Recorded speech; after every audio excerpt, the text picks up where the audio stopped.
সেই তুলনায় আসলে মোকাবিলার চেষ্টা বা আপনি যদি বলি যে একটু কঠোর হওয়া সরকারকে, সেটা কতটা আমরা দেখি, বা যদি না দেখি সেটা কেন দেখি না?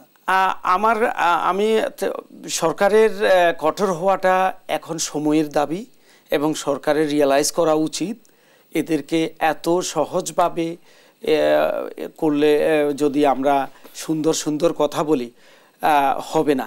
আপনি দেখুন, আমাদের বিগত 16 বছরে বিরোধী দলীয় নেতাকর্মীরা যখন গ্রেপ্তার হতো, তাদেরকে হুইল চেয়ারে করে 2 জন পুলিশের কাঁধে ভর করে তারা কোর্টে হাজিরা দেয়া লাগতো, এবং তারা বিধ্বস্ত চেহারা নিয়ে কোর্টে আসতো। আর আদার হ্যান্ড এই সরকারের আমলে দেখেন, এই পতিত সরকারের যেসব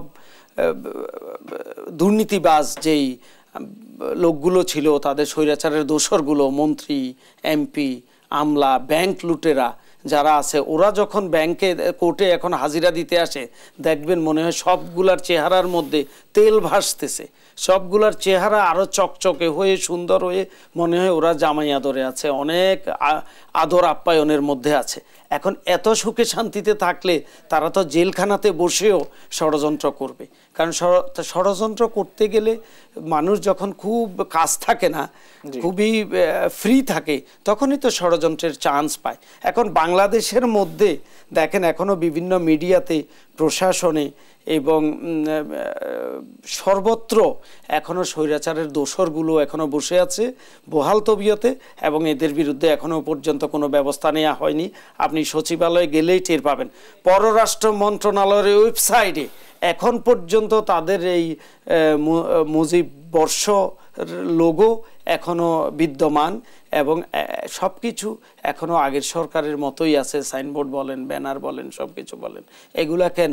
যেখানে ফেসিস্ট গভর্নমেন্টের, ফেসিজমের জনক যিনি, তিনি সব জায়গায় এখনো থাকবেন, তার ছবি সব জায়গায় থাকবেন, এটা তো হতে পারে না। এতে করে তো ফেসিস্ট সরকারের দোসর যারা, তারা উৎসাহিত হচ্ছে, তারা এবং মনে করছে, এবং 2 দিন পর পর দেখেন পতিত স্বৈরাচারী সরকার প্রধান শেখ হাসিনা, তিনি বলছেন আমি টুপ করে ঢুকে যাব।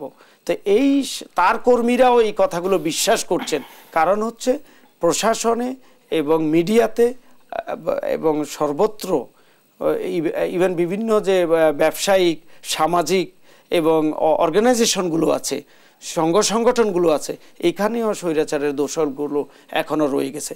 এদের বিরুদ্ধে অনতিবিলম্বে যদি কঠোর ব্যবস্থা না নেওয়া হয়, তাহলে এভাবেই ষড়যন্ত্র চলতে থাকবে এবং দেশকে অস্থিতিশীল করতেই থাকবে, এবং এই সরকার নিয়ন্ত্রণ হারাবে।